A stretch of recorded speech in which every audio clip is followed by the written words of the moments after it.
Buonasera ai titoli di Sicilia 24. A Lampedusa, von der Leyen e Meloni, la Premier fermare le partenze illegali. La Presidente della Commissione europea lotta ai trafficanti, dice nel piano europeo rimpatri, missioni navali e corridoi umanitari. 1500 i migranti ancora a Lampedusa, 800 in partenza in queste ore. Il vice sindaco Lucia Meloni prepara le navi per bloccare nuovi arrivi di migranti e l'eliminazione dei barchini abbandonati nell'isola. Palermo violenta, 2 risse nel weekend, a Sferracavallo lanci di tavolini e colpi di spranghe per le avanza una ragazza, botte tra giovani anche in centro città. Nuova aggressione sulle donne a Palermo, arrestato l'ex marito dell'allenatrice di calcio picchiata sotto gli occhi dei bambini che addestrava. Sempre a Palermo un turista polacco ha malmenato la sua fidanzata in un locale del centro. Messina di nuovo senza acqua da ieri per un guasto alla centrale di Fiumefreddo, pesanti i disagi soprattutto nella zona centro-nord, predisposti 3 punti di approvvigionamento con autobotti. A Catania, piazza Mazzini, cuore del barocco, diventa isola pedonale. Soddisfatto il sindaco trantino che sprona i catanesi a combattere l'inciviltà. Calcio, nuova vittoria per il Palermo, secondo in classifica. Mancuso segna al 92esimo e regala 3 punti ai rosanero contro l'Ascoli.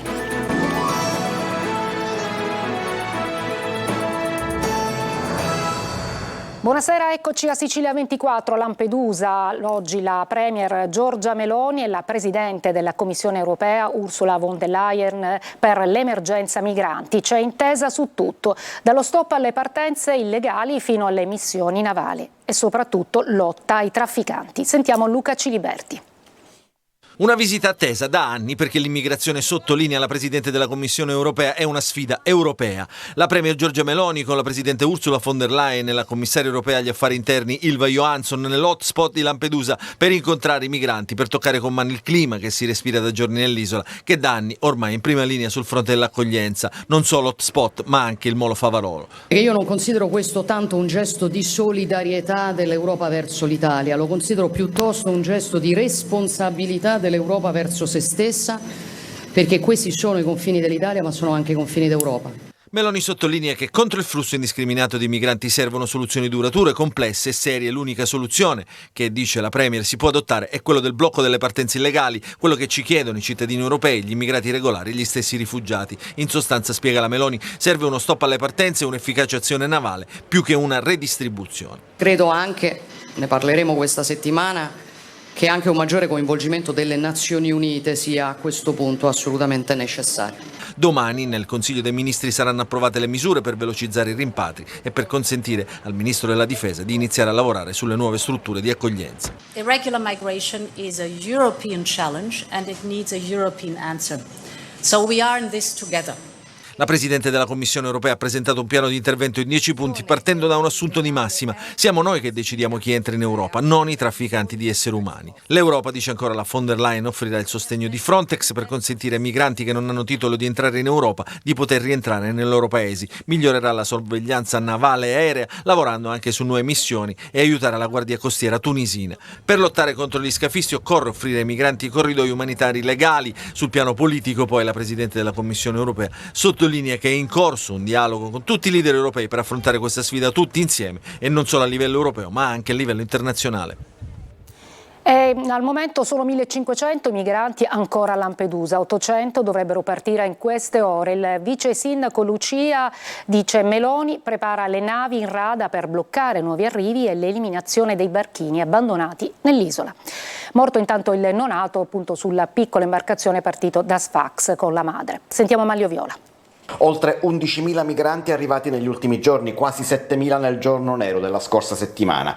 Momenti di tensione nell'hotspot che può ospitare poco più di 900 ospiti ma non riesce a scendere mai sotto i 2.000 nonostante i continui trasferimenti, e migranti che sfuggono ai controlli e sono in giro per l'isola sin da quando arrivano a cercare acqua e cibo. In tanti sono stati sfamati da semplici cittadini, ma da 2 giorni gli isolani scendono proteste continue. Non si può andare avanti, impossibile gestire qualsiasi attività commerciale e turistica. turistica. Momenti di tensione anche tra i manifestanti e il questore Emanuele Recifari, ad agitare gli animi l'ipotesi di una tendopoli. I manifestanti hanno portato al questore bustine di camomilla. Anche oggi sbarchi senza soluzione di continuità e trasferimenti, oltre 600 arrivano a Forcile, ma anche il catanese scoppia, così come il ragusano, dove si stanno usando le palestre scolastiche per l'accoglienza. Tutti i centri dell'isola sono pieni e per portare i migranti nel resto del paese si usano gli autobus dell'AST, ma l'azienda regionale è costretta a sopprimere le corse ordinarie. Oltre 130 quelle che sono saltate e continueranno a saltare almeno fino a martedì. Nel caos degli sbarchi 2 neonati sono annegati. Nei trasporti verso il nord 2 autisti siciliani hanno perso la vita in un incidente stradale proprio mentre portavano migranti. Ed è in questo clima che a Lampedusa, dove gli abitanti chiedono rispetto e confronto, sono arrivate la Presidente della Commissione europea Ursula von der Leyen, la Presidente del Consiglio Giorgia Meloni, il Presidente della Regione Renato Schifani. Al Molo Favaloro un gruppo di manifestanti ha sbarrato la strada al convoglio. Stiamo facendo il possibile, ha detto la Meloni ai lampedusani, io ci metto la faccia come sempre. Sono scesi dalle auto anche von der Leyen e il ministro dell'Interno Matteo Piantedosi. Dopo qualche momento di tensione e il colloquio, i cittadini hanno ringraziato le autorità e sgombrato la strada. Lo abbiamo sentito, Catania ospita molti dei migranti sbarcati a Lampedusa e trasferiti in altri centri di accoglienza. In questo momento nel centro di smistamento di via Forcile sono presenti 824 rifugiati e altri 640 arriveranno domani mattina. I migranti hanno già lasciato Lampedusa a bordo della nave Veronese e nel pomeriggio sono sbarcati al molo Norimberga di Messina 298 migranti arrivati con la nave Diciotti della Capitaneria di Porto. Voltiamo pagina, 2 risse nel weekend in una Palermo sempre più violenta, quella più violenta appunto a Sferracavallo, lanci di tavolini e colpi di spranghe, a scatenare il tutto le avance verso una ragazza. Sentiamo. Risse, botte da orbi, violenza gratuita, ancora Palermo teatro di 2 risse nel weekend. La prima è quella che stiamo vedendo in questo video amatoriale. Un like su Facebook o su Instagram, uno sguardo alla ragazza di un giovane della Marinella e via alla maxi rissa che si è scatenata in piazza Beccadelli a Sferracavallo, borgata di Palermo. Una contesa a cui hanno preso parte circa una trentina di ragazzi arrivati sul posto armati di spranghe e bastoni. Lo scontro si è svolto in 2 momenti. Inizialmente alcuni ragazzi arrivati a bordo di scooter elettrici, pare del quartiere Marinella, cercavano un giovane che, in base al racconto, avrebbe fatto delle avance ad una ragazza. Una sorta di spedizione punitiva che avrebbe innescato, poco dopo, uno scontro con alcuni amici del ragazzo. Gli animi si sarebbero subito surriscaldati fino ad arrivare al lancio di tavoli, come vediamo, con conseguente caos, fino allo scoppiare del panico. Alla fine, sul posto, sono dovute intervenire le volanti della polizia per riportare la calma. L'altra rissa, invece, nel centro storico di Palermo, in via Spinuzza, una delle principali zone della movida di Palermo, a 2 passi dal Teatro Massimo. Giovanissimi se le sono date di santa ragione, ma non appena hanno sentito le sirene delle gazzelle sono fuggiti via. Quando sono arrivati i militari del radiomobile non è stato trovato nessuno nella zona, se non alcuni clienti nei locali e qualcuno che stava passeggiando. I militari hanno acquisito le immagini dei sistemi di videosorveglianza per cercare di risalire ai partecipanti dell'ennesima rissa in centro. Palermo sempre più violenta. Restiamo a Palermo, un'allenatrice di calcio è stata aggredita e picchiata sotto gli occhi dei bambini che stava addestrando. Responsabile è l'ex marito che adesso è stato arrestato. È l'ennesima storia di violenza sulle donne. E sempre a Palermo un turista polacco ha picchiato la sua fidanzata in un locale del centro. In entrambi i casi a fermare gli aggressori sono stati i passanti. Manlio Viola. Aggredì l'ex moglie alle spalle mentre stava lavorando. La donna, una allenatrice sportiva, si trovava proprio ai campetti di calcio. L'aggressione avvenne sul luogo di lavoro, all'aperto e sotto gli occhi di tutti. Adesso la Polizia di Stato ha eseguito un'ordinanza del GIP di Palermo nei confronti dell'ex marito violento accusato di maltrattamenti nei confronti della donna. Le indagini sono state condotte dagli agenti del commissariato Zisa di Palermo. L'uomo è un impiegato di una partecipata del comune, avrebbe picchiato la donna prendendola di sorpresa, aggredendola alle spalle, sferrandole più colpi di casco alla testa per poi infierire su di lei mentre cadeva a terra rovinosamente con calci in varie parti del corpo. I genitori che accompagnavano i bambini sono stati i primi a soccorrere l'allenatrice e a far fuggire l'uomo picchiandolo a loro volta. Questo episodio sarebbe stato l'ultimo di una lunga serie di aggressioni denunciate dalla donna già dal 2020. L'uomo era stato all'epoca sottoposto a un altro procedimento penale con la misura cautelare del divieto di avvicinamento e di comunicazione con la persona offesa e rinviato a giudizio per il reato di maltrattamenti. Ma evidentemente il provvedimento provvedimento non era bastato e adesso per lui si sono aperte le porte del carcere. E oggi un altro episodio: un turista polacco di 32 anni è stato denunciato per aver picchiato la fidanzata di 29, polacca anche lei, davanti a tutti in un locale del centro di Palermo. L'uomo era ubriaco, ha iniziato a inveire contro la compagna, poi davanti ai passanti e ai clienti del locale ha iniziato a colpirla. Sono stati chiamati i carabinieri che hanno bloccato l'uomo e l'hanno portato in caserma, poi per il turista è scattata la denuncia. Messina di nuovo senza acqua da ieri per un guasto alla centrale di Fiumefreddo. Pesanti disagi soprattutto nella zona centro-nord. La Protezione Civile ha predisposto 3 punti di approvvigionamento con autobotti per la cittadinanza. Francesco Triolo. Una domenica senza acqua per 3/4 di città. È emergenza a Messina, dove la crisi idrica ha caratterizzato tutta l'estate con guasti continui alle tubature ormai vecchie e che saranno oggetto di un intervento radicale dal prossimo ottobre grazie allo stanziamento di 21 milioni di euro. Ma oggi si è registrata la giornata più delicata. Un fulmine nella serata di sabato ha danneggiato l'impianto di Torre Rossa a Fiumefreddo ed in città non arriva più acqua nei serbatoi principali della rete. Il risultato è nessuna erogazione idrica da San Filippo a Giostra. Tutto il centro città in pratica, mentre nei villaggi a nord la mancanza di acqua si verifica da un paio di giorni a causa di una perdita nella condotta e ai lavori in corso per ripristinarla. A Fiumefreddo l'Enel è impegnato a risolvere il guasto elettrico che non consente di attivare le pompe di sollevamento dell'acquedotto. La distribuzione, minima in alcune zone della città, si riesce ad avere attingendo alle scorde dei vari serbatoi, ma non è stata sufficiente e quindi si è proceduto ad attivare la fornitura dall'Alcantara.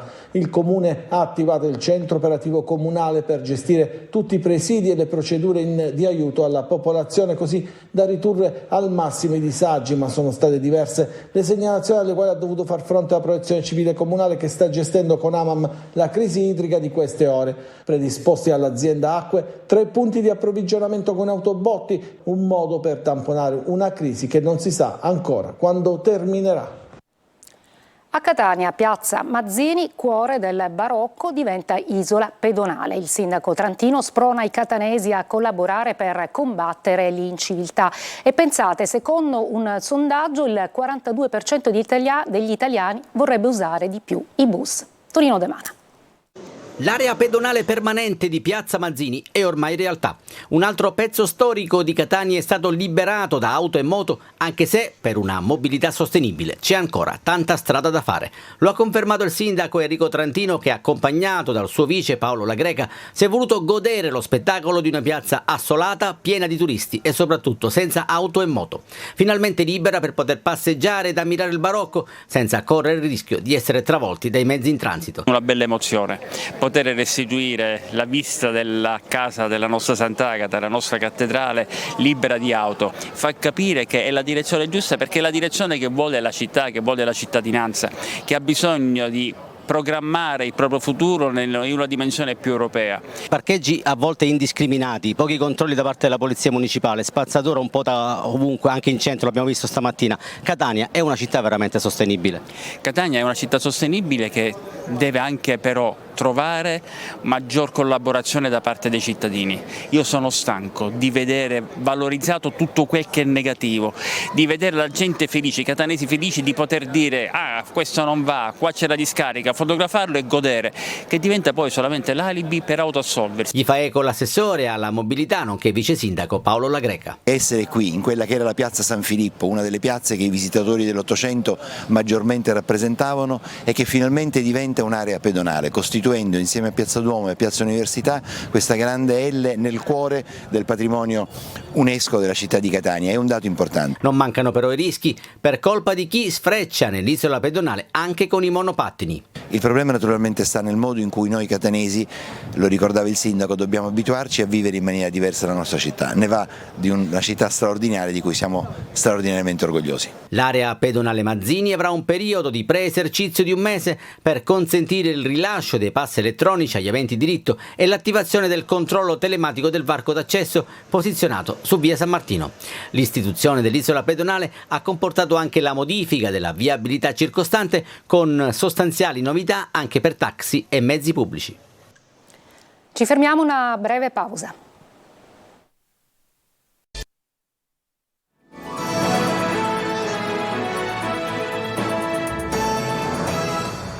Il 2023 è stato l'anno d'oro per il turismo siciliano. Nei primi 8 mesi quasi 5 milioni di arrivi e l'isola viene scelta anche dai big spender, ovvero i turisti più facoltosi. Emanuela Corsi. Numeri da record per il turismo in Sicilia, che si conferma tra le mete preferite del 2023. Dai dati relativi ai primi 8 mesi dell'anno emerge che gli arrivi sull'isola sono quasi 5 milioni, il 57% in più rispetto allo stesso periodo dello scorso anno. Tra le città siciliane con il maggior afflusso turistico, Siracusa, che ha visto aumentare di quasi il 100% i suoi visitatori. Bene anche Agrigento e Palermo, con più 65,5% e più 63,5%. Male invece Caltanissetta e Trapani, che hanno incrementi minori rispetto a tutte le altre città siciliane. Sempre considerando il periodo di riferimento dei primi 8 mesi di quest'anno, gli arrivi degli stranieri, in maggioranza francesi, tedeschi, americani e inglesi, superano i 2 milioni. Quasi 3 milioni invece gli italiani. Le provenienze più consistenti sono proprio quelle interne, cioè turisti dalla stessa Sicilia, a seguire dalla Lombardia e dal Lazio. Per Confcommercio i segnali sono positivi, ma si può fare molto di più, investendo soprattutto sulla qualità e risolvendo alcuni nodi di carattere infrastrutturale che purtroppo, come abbiamo visto anche durante l'estate, incidono pesantemente sul turismo. Secondo le stime del CNR, Centro Nazionale delle Ricerche, il settore però crescerà tra il 6 e l'8% da qui al 2025, per un valore di circa 360 miliardi di euro. Una curiosità inoltre è che la Sicilia è tra le scelte preferite dei big spender, cioè i clienti internazionali con grandi disponibilità economiche, e per gli addetti ai lavori il motivo è semplice: l'isola è un vero e proprio continente pieno di arte, storia, bellezza ed enogastronomia. Breve pausa e poi il calcio.